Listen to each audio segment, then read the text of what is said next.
We have Beth Milliken with Spottswoode Vineyard out of California, and also Sharon Harris with Amici Cellars. And I wanted to allow them to give you an update of what's hot and exciting out in Napa Valley, and then also some new projects they have in their back pocket. Beth, I guess I'll let you start and discuss what you guys are doing out there. Okay, all right, I can do that. We'll move forward. All right, we just arrived in Texas 3 days ago, so just before getting here, harvest had finished up, thankfully. It's been an extraordinarily challenging year, shall we say, but again, those are the years you get to sort of test your mettle, and ideally, we're in a estate vineyard. Spottswoode is a 45-acre estate on the west side of the town of St. Helena, and the years that are more challenging are actually the years when you get a chance to really show what your estate and what your team is all about, because the easy years are great, they're fun, and you love those wines, but those years when you have to work a little bit harder, again, it really shows sort of separates, I guess, the wheat from the chaff, to use an old saying. And how long have you guys been making wine now? We have been making wine for the 2010 vintage will be our 29th vintage, actually, of making wine. Of course, this vintage won't be released until 2013. We're currently just released our 2007 Cabernet here,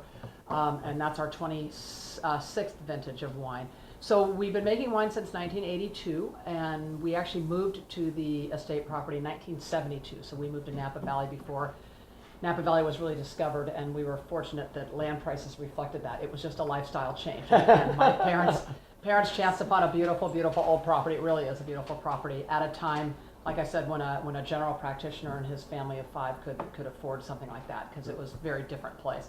And ended up with just this a piece of property that's proven itself to be very, very strong over the years. You know, and I love the area.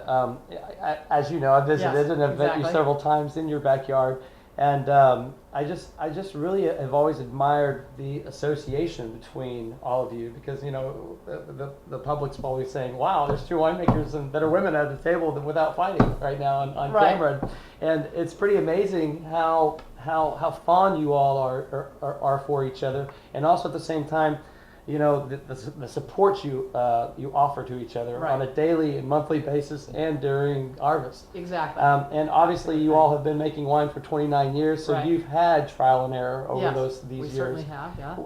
How do you normally, what does a winemaker do when they are challenged with the year? I mean, what are some elements that you guys change in your day-to-day procedures? So I'm not a winemaker. Our winemaker is actually named Jennifer Williams, and you know, the hardest, probably the toughest decision is when to pick the grapes. So you're keeping an eye on that vineyard, and this year has been the challenge that comes in is, of course, we're live and die by Mother Nature and what she gives us every year. So it was a very cool summer. We had about 3 hot spells, the final one coming here in October, and it was very hot and very dry.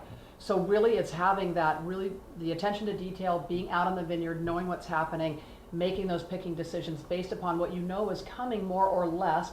But for example, interestingly enough, the weather report for this most recent storm that we had over the weekend called for between 1/2 inch and 2 inches of rain. Well, lo and behold, between 3 and 5 inches actually fell. Wow. Now all of our fruit is off the vines, so is the Harris's, thankfully. But you just don't know what you're going to, so you have to look at what's coming, but you don't always know that it's going to be, like they may call for a 3-day heat spell, but lo and behold, it might be 5.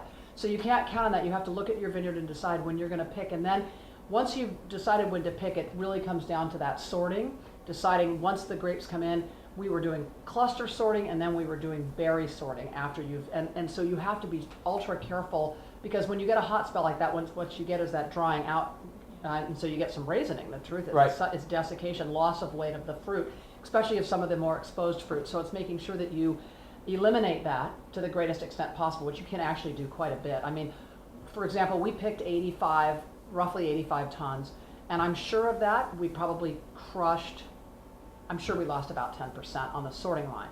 So I'll bet you we actually crushed and processed. And is that average for the area, the 10% loss? I don't know. You're committed to quality. Right, and so that's true. It also depends on what type of wines you're making. Right. And Spottswoode is one of the epic wines in Napa Valley. Absolutely. It's phenomenal. So the decisions you make may not be the same as other wineries based on your commitment to quality. Right. And thank you for saying that. No, that's true. So those are all the decisions that go into it. And then how long do you cold Meaning the soak? separation from the average winery. Separation from the from the average winery, and then you have to decide how long do you cold soak and how often do you pump over it. It really depends. This year seems to be, and I don't know, Sharon, if you agree, but the the trait seems to be the skins are a little bit thicker, so they're Yes. just kind of Yes. thicker skins than sometimes normal. And so it's just again, we've all seen this before, and the winemakers have seen this. It's just knowing how to address it every year so that you still come out with that estate quality and the quality that you're looking for, while dealing with the fact that it's an agricultural product that we're